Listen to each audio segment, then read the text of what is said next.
ہم کریں گے ہر مظلوم کی حمایت۔ السلام علیکم، میں ہوں حرین فاطمہ اور آپ دیکھ رہے ہیں حمایتی نیوز HD چینل۔ نظر ڈالتے ہیں آج کی اہم خبروں پر۔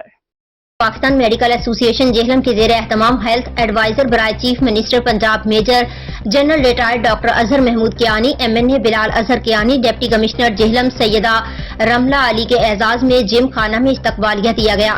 Health adviser major general Azhar Kiani نے شرکاء سے تفصیلی خطاب بھی کیا۔ پوٹھوہار میڈیکل کالج کی 24 سالہ تحریک انشاءاللہ جلد اپنے مقصد کو حاصل کر لے گی۔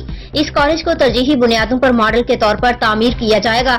PM میں جہلم کی طرف سے health adviser general Azhar Mahmood Kiani کو ان کی خدمات کے اعتراف میں گولڈ میڈل پہنایا گیا۔ PM میں جہلم کی بنیادی اعزازی ممبرشپ اور پوٹھوہار میڈیکل کالج کی شیلڈ ڈاکٹر عبد المجید اور ڈاکٹر عبد الغفور ملک نے پیش کی۔ جنرل اظہر محمود کیانی نے مزید کہا، ڈسٹرکٹ ہیڈ کوارٹر ہسپتال میں جدید ترین سہولیات مہیا کی جائیں گی، جن میں دل کے امراض کا شعبہ جدید ترین ہوگا۔